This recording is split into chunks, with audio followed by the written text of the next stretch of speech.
Good morning, everyone. This is Kendall Askins from Stimulating Minds. Askins stimulates on all of our social media platforms, joining you for another Rethinking Mathematics. And as we continue with Stimulating Minds to cultivate learning through mathematical thinking, I am joining you with another way to have us rethink math. So, there is a lot of research around a concept called science capital. And I learned about science capital actually when I was at the museum and doing my work with the museum. And science capital is considered like a toolkit, so to say, that influences how students engage with specifically science. But I'm going to say STEM in general, but specifically science. And so there are four main parts when you think about science capital. It's what the students know, right? Like their content knowledge, what they actually know about science, how they think about science, right? Like how they engage with it, what they do with science. So are they just participating in science in class, or are they doing extracurricular things with science? And then who do they know in the science fields, right? Like, are their parents, their families, do they see anybody in the science field or know anybody that's in science fields where they can maybe have access or have different exposure or opportunities, right? And so what the research shows is that when you have a healthy amount of exposure in each of these categories, your science capital will increase and you're more likely to engage in science type activities and to do those things. And so as I was learning about this concept, it seems pretty obvious, right? Like that seems pretty self-explanatory, but sometimes the obvious, like we really need to break it down. Being a mathematician myself, I said, this actually doesn't just apply to science. Some of the other categories, for example, ELA and things like that, you don't necessarily need to see yourself in ELA because when you can read, right, or write, you'll be just fine. People read and write every day, no matter what area they're in. But as I thought about it more, I felt like mathematics, this absolutely applies. And I feel like this concept really applies to anything that people deem difficult, right? And so those STEM categories really are categories that our society has labeled as like you having to be so brilliant in order to be a part of that world. And I'm going to challenge that. Not that people who are in the world are not smart, but I do think that anybody can really be a part of that world. And so when I think about this, right, the whole point, thinking about what you know about mathematics, right? How many times do people feel like they know nothing about math? And that is where I'm coming in and I'm saying, hey, we're rethinking. You actually know more about math than you think. And then how we think about math, right? We're doing our rethinking mathematics videos to really reshape our thinking and our focus, understanding that math is around us and that we use it every day through our problem solving, through our logic. It's not magical, right? It makes sense. And so when we begin to think about math in this kind of way, we begin to see ourselves again differently. Like, oh, wait a minute, I am using my math skills, each day.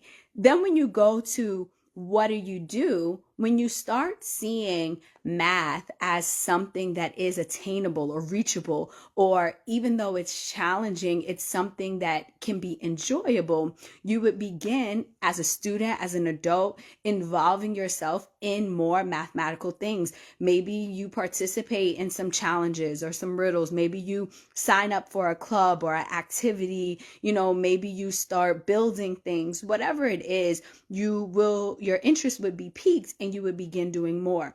And so this is the framework, right? This is the science capital framework that I'm saying really applies to mathematics as well. So what you know, right? How you look at what you know, how you think about what you know, right? What you're doing with that knowledge and with that thinking and how you're applying it outside of just the mandatory things.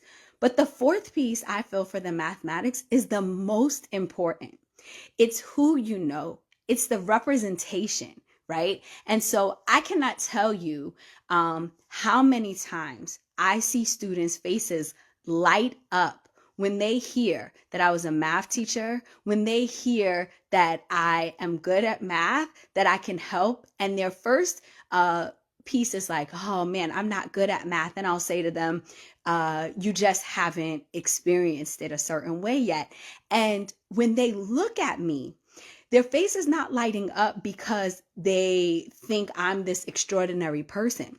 Their face is lighting up because they see themselves in me. The way my hair is, my skin color, the way I dress, the way I speak to them.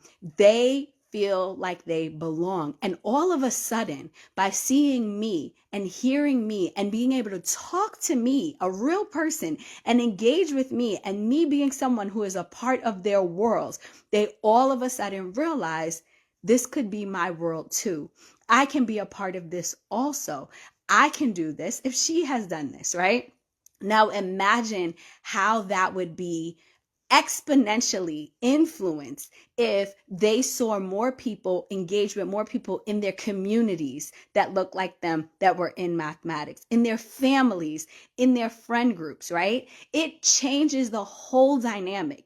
And so it's not just knowing somebody and saying, oh, I know this smart person, but it's being able to see yourself like, wait a minute, this person comes from the same space that I come from, and they're doing it. There's nothing that can stop me from doing it as well. They then belong.